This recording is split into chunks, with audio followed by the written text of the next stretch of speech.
This is Valley News Live at 4. Over 100,000 acres of land in North Dakota has been scorched by wildfires so far this year. That is a dramatic increase from last year when nearly 12,000 acres burned. The state is feeling the effects of a devastating drought cycle. Limited moisture and high temperatures are making the fires even more intense and dangerous. The Roosevelt Creek fire north of Medora burned nearly 5,000 acres alone. Authorities say it's critical to pay attention to local ordinances and burn bans, as most wildfires are started by humans. We are one day away from 90-degree weather and potential for storms, so enjoy today. Let's check in on this evening. Hutch. All right, Andrea, thank you so very much. We do have a few clouds drifting overhead, but by and large, beautiful, as we've had some cooler air work its way into central Minnesota. Once again, your temperatures are the coolest. As you hit the Red River Valley area, we have temperatures sneaking up into the 80s, and it's sizzling hot from Aberdeen into the central part of North Dakota, where the capital city is at 95 degrees. Here's a look at that flow that from the north and east is kind of punching that cooler air back toward the valley tonight, keeping us refreshingly cool. But south winds are picking up out to the west, and that heat is going to spread. So for this evening, enjoy while you can. We'll be in those comfortable lower 80s for most of the evening with a light wind out of the east-southeast. Now, as we look up into Grand Forks, similar temperatures. A few thunderstorms are in your hump day forecast coming up. We'll time those out and show you where they're most likely to occur. And we'll also talk about your Father's Day weekend outlook coming up here in just a couple of moments. All right. Thanks, Hutch. You bet. We are learning more about a Memorial Day crash in Beltrami County that left a man dead. The sheriff's office says they have tracked down the driver involved in that deadly hit and run. They've also identified the victim as 58-year-old Sean O'Malley of Kelleher, Minnesota. The crash happened on May 31st near Waskish Township near Trunk Highway 72. Authorities released these surveillance photos of the suspect the next day, hoping to track them down. The sheriff's office collaborated with the Minnesota State Patrol to follow up on tips. No charges have been filed yet. Now on to an update on a crash in Grand Forks that left a child injured. Police say the driver involved in the crash is 30-year-old Austin Carl. His car smashed into a traffic light at the intersection of Gateway Drive and North Washington Street last Saturday. Police say then he hit 4 parked cars at the Galaxy Auto dealership before the car came to a stop on its roof. Both passengers, including a child, were taken to a hospital, but they are expected to be okay. 2 cars were left badly damaged after a rollover crash in Fargo this morning. Take a look at this. A witness told us the driver of the red Jeep was headed west on 23rd Avenue near 25th Street South when it hit a parked car and flipped onto its side. The driver was trapped in the car for several minutes before authorities arrived. An officer on scene said the driver will likely be cited for distracted driving.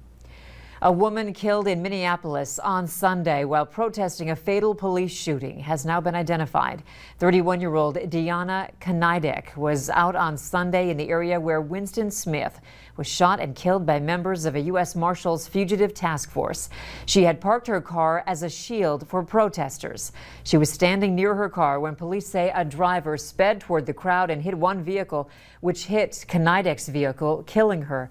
The driver tried to get away, but onlookers held him down until police arrived. Officials say drugs or alcohol may have played a role in the incident. Community members held a vigil for Knidek Monday morning, walking through the streets holding signs with her name on them. Family members remember her as a mother, a sister, a daughter, and as someone who worked to help others in need. My sister, and she was somebody's daughter, and she was a hero to a lot of people.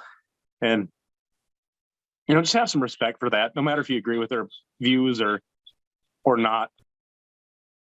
The suspect was booked into jail on probable cause of criminal vehicular homicide, driving on a canceled license and giving false information to police.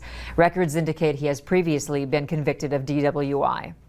A group of property management companies are suing Minnesota Governor Tim Walz and Attorney General Keith Ellison to end the state's eviction moratorium. They argue the pandemic relief measure has made it difficult to address safety concerns and regain possession of their properties. The legislature has reached a deal on a so-called off-ramp to end the eviction moratorium, which would conclude 105 days after it's enacted. Renters with outstanding rental assistance claims would be allowed to stay in their homes until June of 2022. Residents in Texas are again being asked to limit their electricity use amid power outages in the state. Officials with ERCOT urged residents on Monday to set thermostats higher, turn off their lights, and avoid using larger appliances until Friday. This comes as the state deals with soaring temperatures and mechanical problems at power plants. A senior official with ERCOT says it's not clear why there are so many unplanned outages, but the outages are expected to decrease throughout the week. ERCOT says an investigation is underway. In February, deadly blackouts during a winter storm left millions of people without power and instigated rolling blackouts that reached as far north as Moorhead. More than 40 people died. The United States and the European Union are announcing an end to a trade dispute as President Biden meets with EU and NATO leaders in Brussels. The cooperation seen among allies comes a day before Mr. Biden holds his first face-to-face meeting as president with Russian counterpart Vladimir Putin. Natalie Brand reports from the White House. And America is back on the global scene.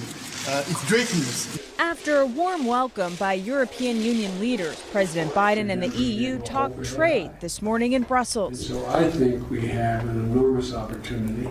The U.S. and EU announced an end to a Boeing-Airbus trade dispute over airline subsidies and agreed to a 5-year suspension of tariffs imposed during the Trump administration. It's overwhelming the interest of the United States of America to have a great relationship with NATO and with the EU. I have a very different view than my predecessor did. This show of cooperation with European allies is deliberate. It comes ahead of Wednesday's face-to-face meeting between President Biden and Russian President Vladimir Putin in Switzerland.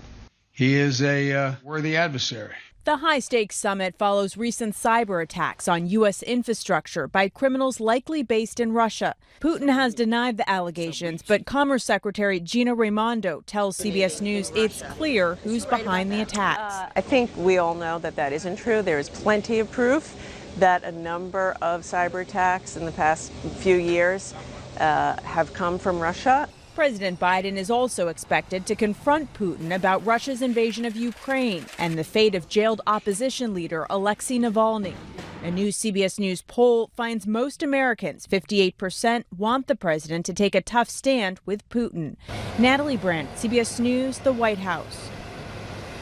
According to the poll, the recent wave of cyber attacks on the United States is the top concern for Americans, with 41% saying it is the most important issue to address.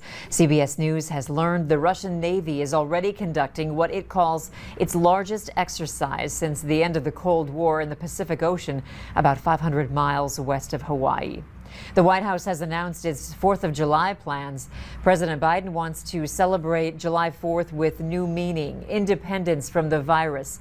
He plans to host first responders, essential workers, and military service members on the South Lawn for a cookout and then watch the fireworks over the National Mall.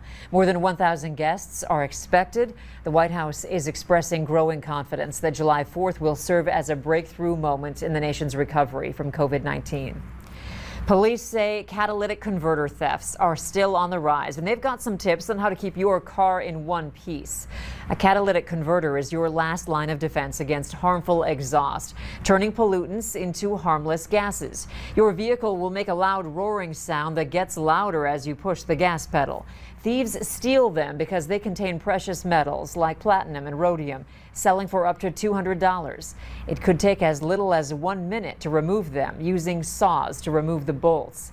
There are ways to prevent this. You can park inside your garage if you have one. If not, keep your car in well-lit areas close to building entrances. Engrave your catalytic converter with your vehicle identification number. If it's stolen, this will show exactly which vehicle it goes to.